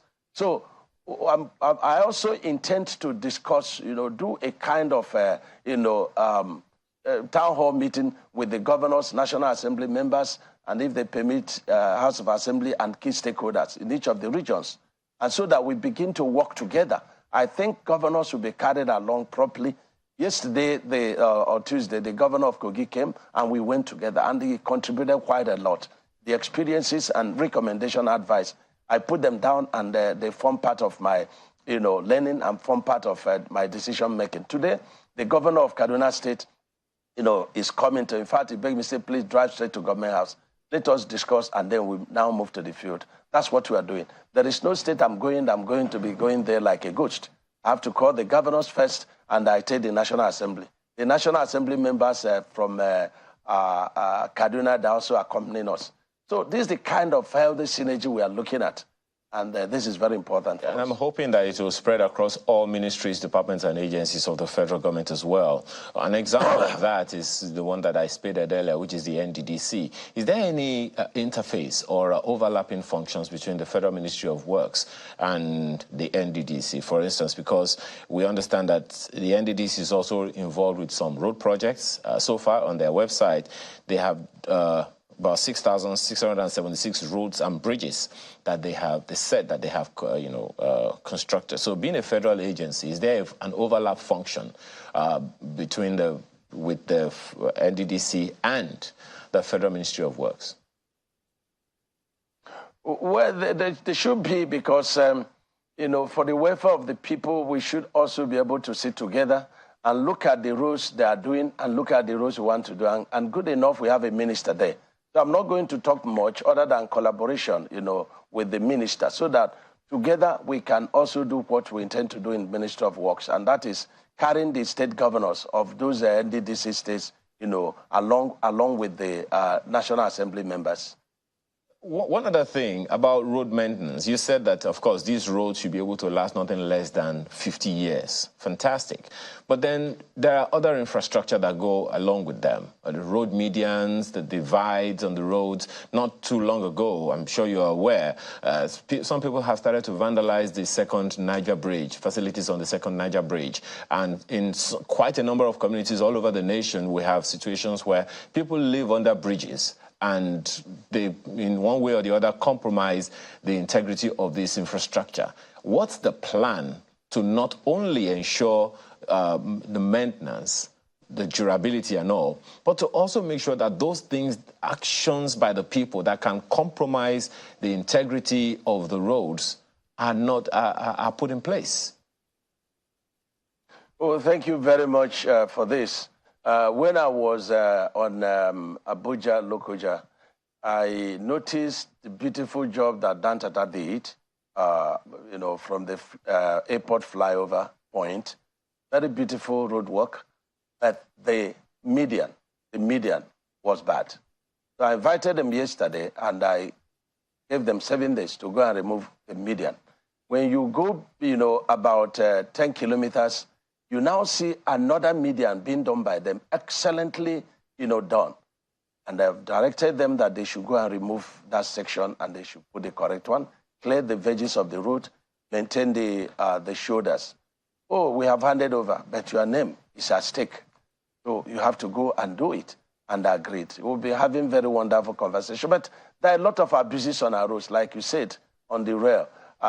My take is in designing the bridge protection. We should use concrete, parapets, instead of using a rail, because people get this rail, they cut it. Even when I was in the state, they even dig the street light, cables, burn them out, get the copper, and sell them. The protection we put even on our, flyovers, they go and cut it. So the people, they're also a part of the problem. Look at the number of trucks that are parked on the pavement, that are parked on the bridges. Our roads and bridges are not designed for static loads. They are designed for dynamic loads. And this is a problem. So I asked the Kogi governor, I said, look at the parks. He showed me 4 parks built, but we saw a lot of trucks parked on the pavement. This is not good for us. It's very important, for us as a people to also see that we are creating problems for ourselves. Because when you park such, very huge, trucks on the road, then it's a problem. Another problem is the axial load. Our roads are designed for particular load. And so we will be talking with the Minister of Environment, we'll be talking with the Minister of, the one in charge of customs, Let's not allow certain, kind of trucks that are beyond our axial load design to come into the country. The environment, we need to implement, to ensure that these vehicles are not parked on the road. That is also their job. The FEMA, we have to see that the road veggies are cleaned and they're properly maintained. That is the job of FEMA. That's the job of FEMA. And that's why we advocated for a direct labor job. And I will be appealing to Mr. President. We can have a lot of expectation, but the bureaucracy may not allow us to work. The ministry must have funds that is available for intervention. I've said here that, road intervention is like, patient that a doctor needs to intervene. You don't need a lot of bureaucracy, for you to get, treated. It's a life-saving something. So we will not be passing from one, BPP, this and that, to enable for us to intervene in critical situations. That situation where a bridge is broken. So the life is stopped over there. Something needed to be done and done immediately. And of course, transparency and accountability must be a watchword in that ministry. This is my take as far as that is concerned. Senator Umahi, your points here raise a number of other questions, one of which would be the concern about the parking of articulated vehicles on some of these roads whose weight is beyond the axial load of the roads. But the point is that the companies under the tax credit scheme are manufacturers of products that are ferried on these articulated vehicles. A creative funding approach, really, to maintain and construct new infrastructure. But haven't we compromised on, the durability of the roads already with the participation of these companies under this scheme? Because whether they do not even park on the roads, they ply the roads on a regular basis. So would the ministry under your watch be also canvassing for cargo transport such that, the regularity and the volume of these vehicles, articulated vehicles on the roads, will be reduced? Yeah, thank you very much. The rail line project is also a priority project for Mr. President. The moment our roads, are relieved of this big, axial loads that should not be on the road, but should be on our train, then we have a lot of relief. But we are working with the Minister of Transport in this respect, In fact, I'm going to run a meeting with him next week to look at his programs. I think there is a lot of hope. There is renewed hope for the country. There is renewed hope. And the good thing is that, the president is a man who is very versatile, in infrastructure. So I'm not going to be having problems to convince him about, some of these needs of the country. He's a man who has been there for a very long time. He did it in Lagos, and he's coming to replicate it at the federal level. So I don't really have a problems of my boss understanding me, at all. He's a guru in finance, he's a guru in security architecture, he's a guru in infrastructure. So we are lucky to have him. And like Pastor Kumi says, he said there is hope, and he's a man not given to too much words. And I believe him strongly as a man of God. And I believe strongly, even when we were campaigning, I was praying and I said, God, let this happen. And I said, God, if it happens and you give me a voice, I will work with the president to bring about, the desired changes in this country. And here I am. No man lobbied for me. We even submitted 2 names, to Mr. President. He chose me only by himself and by God. And so I have to live up to that task because God has answered my prayer. And so I owe God that. And so I'm going to be doing everything that is possible in line with the vision of Mr. President. And the new ideas that God will give to me, I'll run it with him. He is the head of the coach. And so I want Nigerians to believe. Like the SGF said the other day, that what you experience is like a woman that is giving birth, and there are pains of birth. Birth is temporal. The moment you see the child, you embrace the child, and you'll be happy. That's where we are, and when we get there, we get there. All right, well, several people say they're expecting the return of the way bridges, the standard inspection to ensure that all those facilities are back in place and the roads are properly maintained. But there's this one, it says, among several actually, that there's a federal road contract that was awarded 4 years ago for Ikorekpene-Ikwano Road. They say the road is almost abandoned after the award. It says, are you aware of this? It's between Abia and Akwa Ibom states. Yeah. I saw this while I was in the Senate, and curiously, the Senate president is the place of the Senate president. And the Senate president was my boss. So yesterday I also saw the students of, federal students, university from this axis. They also wrote letters to my office. I've asked them to discuss. And the appropriation, the new appropriation, something was appropriated for this route. So I'm going to, work on it, immediately. Anyone that is fund available, we will not waste time at all. Mm. Well, very many responses now. Wow. So many. Some also want you to look at Third Mainland Bridge. I mean, the bridges in Lagos. Yeah, that's very, very important. I think that Third Mainland Bridge was given to... We have about 3 bridges that we are, maintaining. I query the cost of one. Is it the Eco Bridge? I looked at it and I think the cost is too high, 33 billion. But the contractor is doing very beautiful work. I didn't stop the work. But I want to look at the figures, and I'm going to inspect this, by Tuesday. Now, the Third Mainland Bridge, beautiful. They have given it to a contractor, and the contractor is doing the work. It's a local contractor, but that Third Mainland Bridge is a very, it's an economic route for this country. Very strategic. Yeah. So I saw the bridge being maintained on this Abuja-Lokoja road. Very beautiful and fantastic work. So I told the contractor, I want you to go and look at that bridge and look at the expansion joint, the way they installed it, the quality of it. By the time I come there on Tuesday, I want to see 1, just not 2, that kind of distance. If you don't do it, and if I'm not satisfied, I will terminate the job and give it to expatriate firm, to do it, even if it's going to cost us more.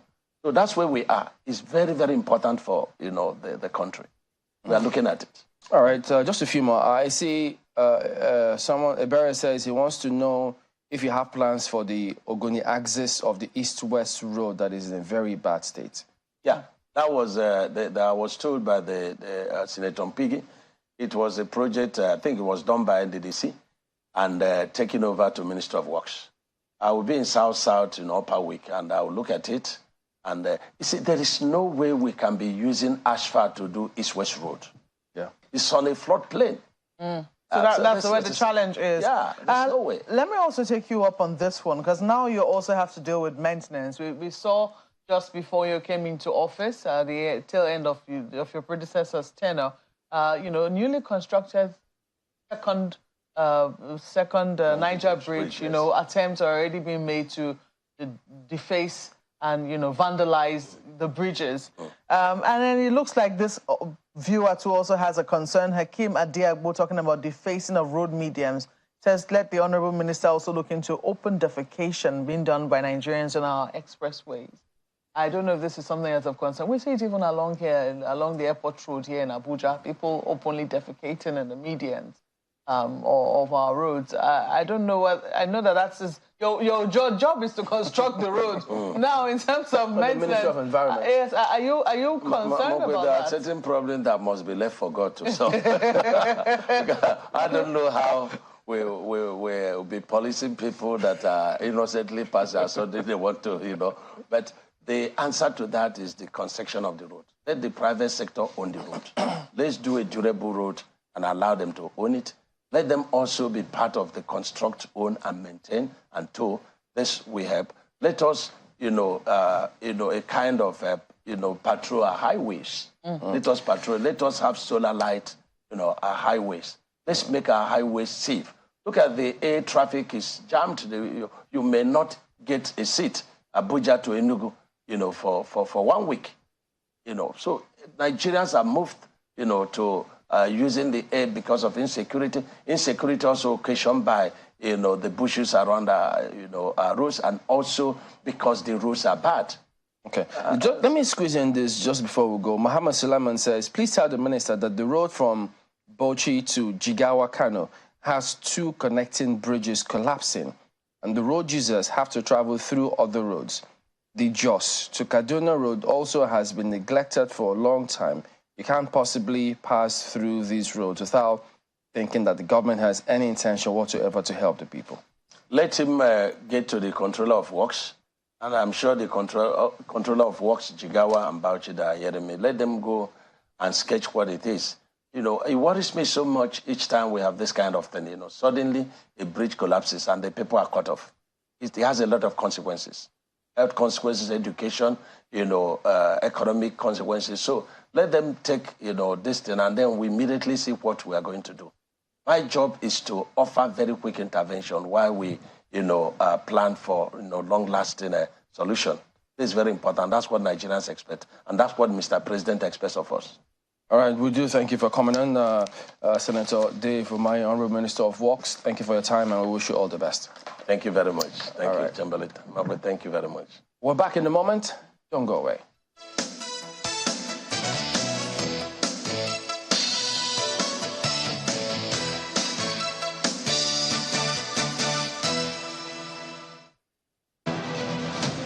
The chairman and members of the House of Representatives Ad Hoc Committee on Students' Loans and Access to Higher Education cordially invite the general public to a one-day legislative summit on the students' loan. Date, Thursday, the 24th of August, 2023. Time, 10 a.m. to 5 p.m. Venue, Conference Room 034, ground floor, House of Representatives Building. The Students' Loans Act 2023 can be accessed at www.yaga.org/studentsloansact. Please send your memorandum to nigeriastudentloans@gmail.com and submit 10 hard copies to the office of the committee clerk if you would like to make a presentation at the summit. For further inquiries, please contact the clerk to the committee on 0808-578-3950. Signed, Honorable Tersier Ugbor, Chairman, Ad Hoc Committee on Students' Loans and Access to Higher Education.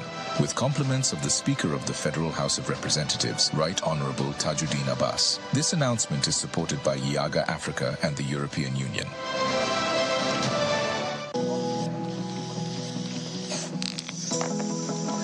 Confidence that only comes from knowing you are fully sorted. To show up for you just when you need a hand. And when retirement comes with all its worries and storms, to ensure we will stand by you and give you the coverage that you deserve. Make the perfect choice. Choose PAL Pensions today. PAL Pensions, your pal for life.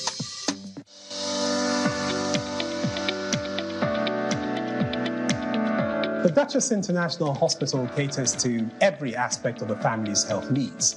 a one-stop shop for maternity and child health services, emergency medicine and critical care, medical and surgical subspecialties, dental and eye care, and a range of other subspecialties and services, all available at a single location right here in the heart of Ikeja. And it really doesn't matter if you're paying out of pocket using your HMO or private insurance. We focus completely on providing that world-class affordable healthcare for all the family at all times.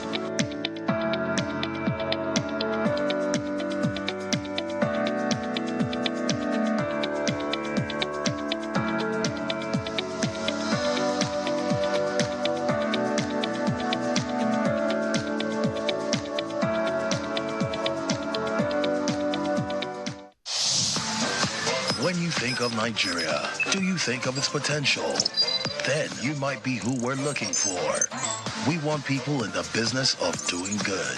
People with startups or proofs of concept that directly or indirectly take on one or more of Nigeria's social issues. If you want to win a 30 million naira grant, expert mentorship, and access to an exclusive network of business leaders, apply now to be a contestant on our exciting new social enterprise competition show, Fund It Forward. Go to www.funditforward.tv for more details on the show and on how to apply. Fund It Forward, a channel's original series.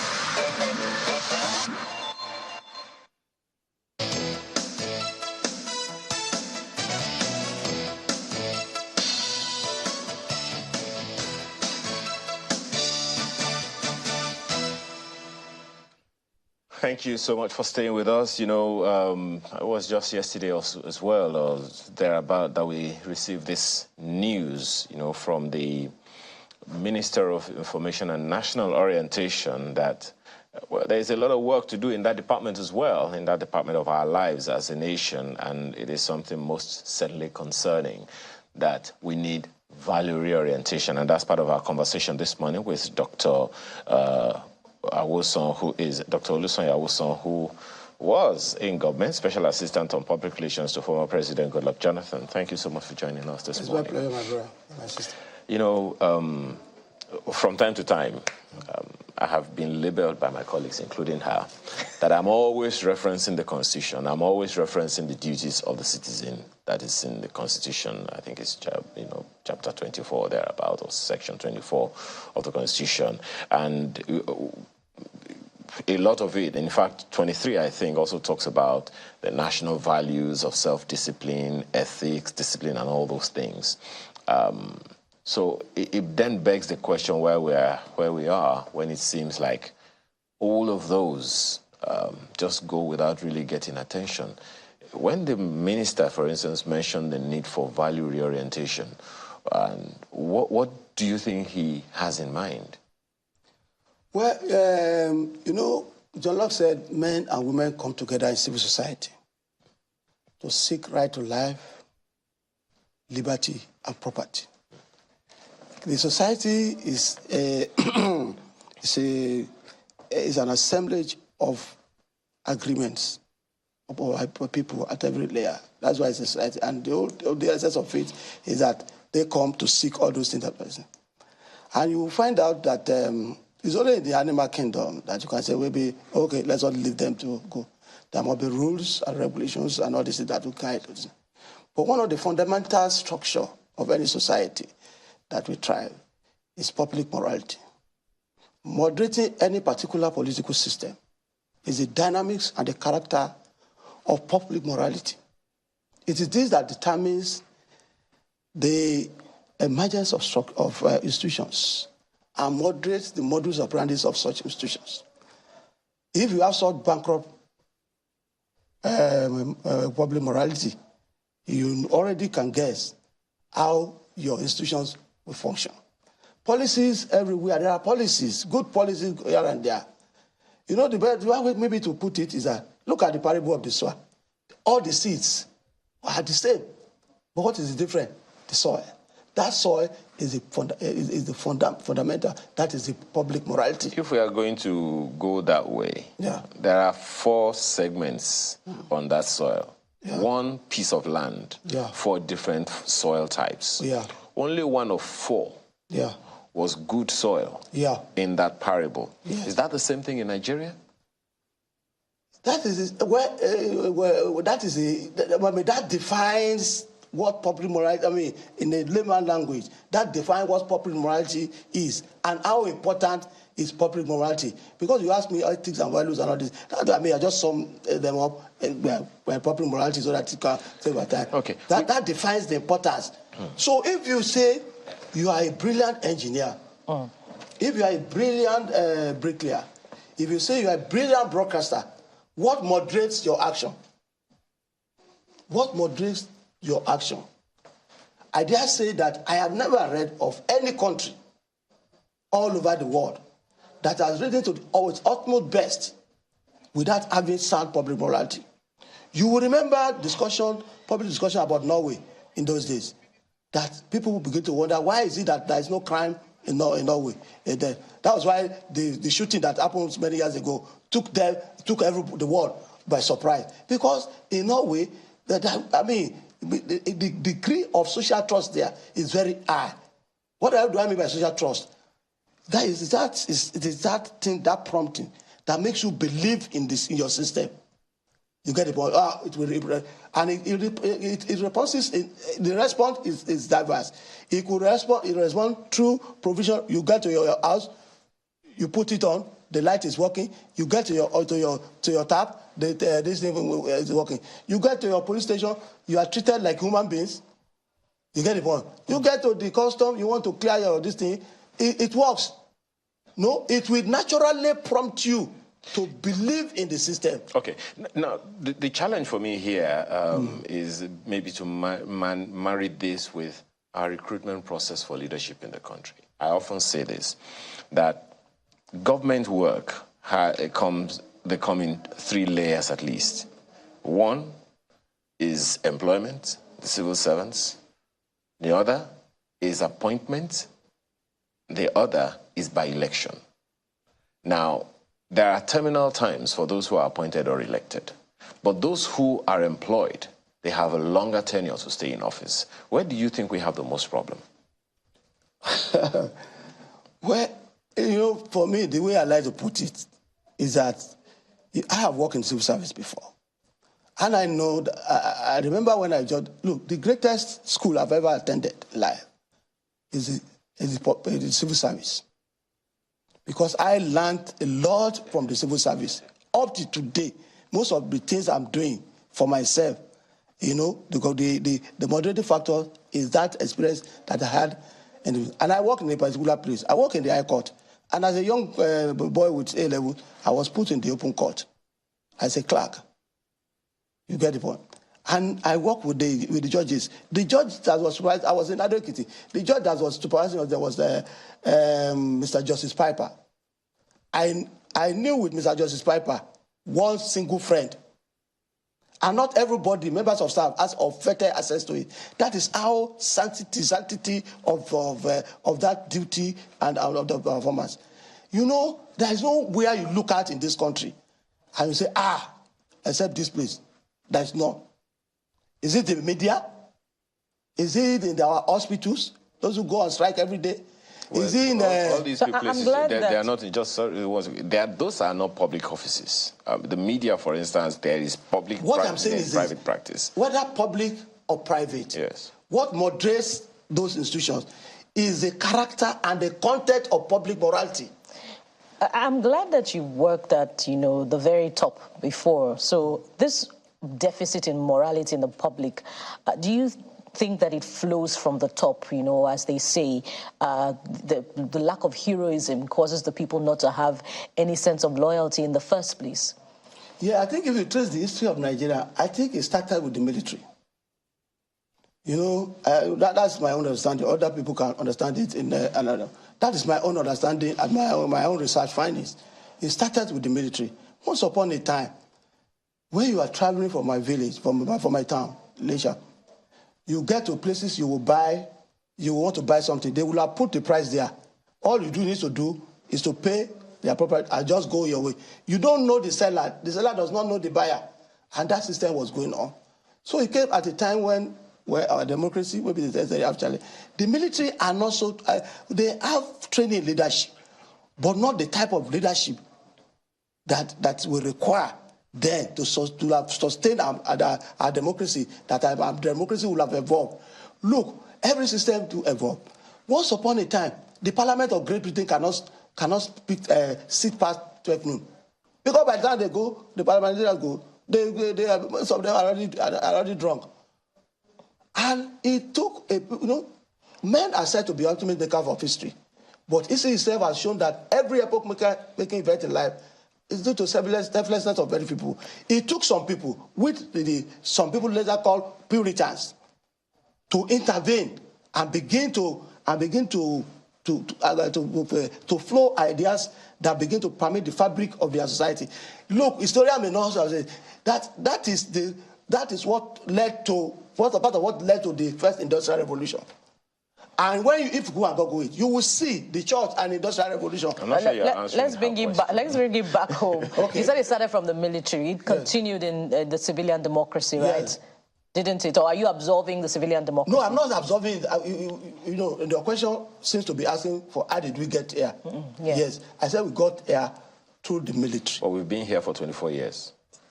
Yes, now. 24, yes. We've been there for 24 years. We've been here for 24 years. Yes, because there is no deliberate plan and sustained effort to change the situation. We are also been talking about policy. Look, some people that are blaming the NSC for saying that, no, don't give it to the governor. It's based on their experience now. We have governors who have done well, who are doing well. Like Governor of Lagos said to me, he's doing very well. But you can't say that about many other governors. So them are just bullied. You seek to address this through your National Rebirth Conference with the theme Renewed Hope for a Better Nigeria. Yeah. Is it coincidental that you have themed your conference Renewed Hope for a Better Nigeria? No, it is not. Is it in alignment with the Renewed Hope agenda of this government? We have a government now. And the philosophy of that government is that, I said that it is, at this critical point in the life of a nation, every patriotic Nigeria must be willing and ready to put at disposal of this country constructive ideas, knowledge, wisdom, and understanding that you have. So that the president cannot do it alone. And again, what we are saying is that, look, policy is good. Bring that good journalists, bring engineers, and all these things. But the underlying values, we must also address it. Do you see? Value orientation is not just publicity and all this. No, it has to do with man and society. So it's a sociological, it's both sociological. I agree that publicity is also there, but more or less a sociological research and these things are necessary. That is why we have brought people. But do you see the issues that Bukola raised now as something significant to stall the performance of any government official, particularly the ministers that are in power now? The values? Yes. No nation is going anywhere if the underlying values is bankrupt. It sounds to me like you're talking about organizational structure, organizational culture here. But each of these organizations, I mean, ministries, departments, and agencies, I think we have about 45 ministers in office now. A good number of them already have their cultures set, which may or may not be in tandem with the social. Is that what you're talking about? We are talking of underlying, we are talking of substructure. Individual or corporate? No, we are talking about the foundation. Look, society that have made progress, there is consensus about the type of society they want to build, particularly about the upper class. The history of all of our society is the history of class struggle, and the struggle has existed between haves and have-not. But some society are more empathetic than others. Okay. Look, we must, let me tell you something. Look, as you are now, brilliant broadcaster, go to your ward. You may not likely win ward election. Because what? I used to joke with my friends that, look, if they want to choose a counselor for literature, Kogi himself may lose the election to a carpenter. Because the underlying philosophy does not relate with knowledge, wisdom, or understanding, or ability to do anything. It's either let us put him there so that we can get this or what all those things we must begin to address. I'm not saying that we will take it 100 meters. What role do you think the new Ministry of Information can play in this regard? Because I recall under the administration of former President Goodluck Jonathan, the late Minister of Information started a campaign at the time that was themed Good People, Great Nation. Lofty as it was received with some form of a high degree of public skepticism. So in this regard, what role can the new Ministry of Information play, such that they can champion a new system of value reorientation for Nigerians? Let me tell you something. Men are conditioned by their socio-economic circumstances. The largest percentage of Nigeria are not only poor, but they are living below human expectation. Number one thing to do, which you may think is not relate to values, is to bring down hunger and starvation.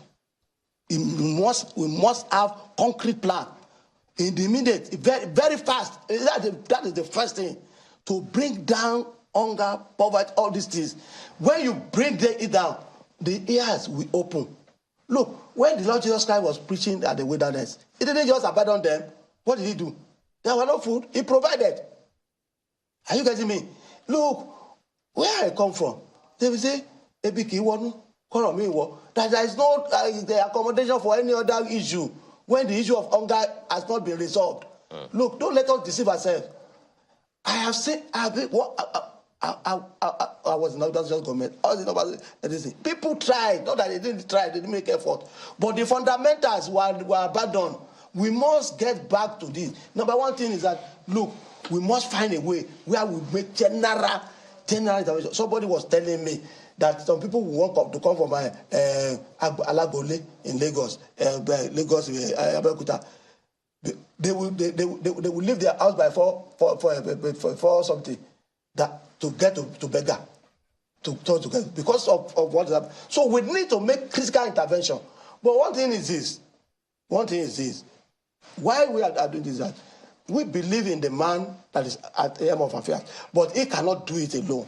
Every institution, that's why, look, the purpose of establishing university is to resolve conflicts.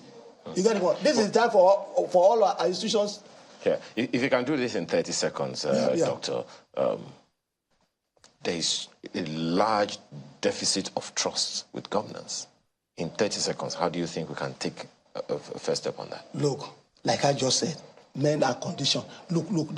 Hunger first. Hunger and then first. We begin to trust government. Very interesting. It will increase the social trust.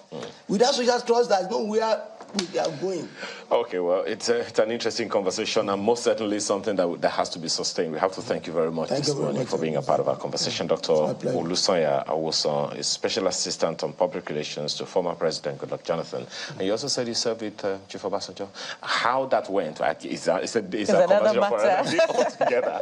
We have to thank you very much. Thank you. Well, that's the show this morning. Thank you so much for the privilege of being a part of your morning. But a quick one here. Well, we understand that this conversation is on multi-story building collapses in Abuja. A multi-story building located at the ever-busy Lagos Street in Garki Village, area of Garki 2, district of Abuja, has collapsed amidst heavy downpour on Wednesday night. Yet to be identified number of people are feared dead and many others trapped in the rubble. We'll bring you more details as they unfold. That's our program this morning. Thank you so much for the privilege of being a part of it. I'm Ayo Makine. Have a wonderful day. Indeed, thank you for watching. We'll be back again tomorrow. I am Bukola Koka. And we'll certainly be giving you updates on the situation of the building in Gariki. Thank you for watching. I'm Mao Yusuf.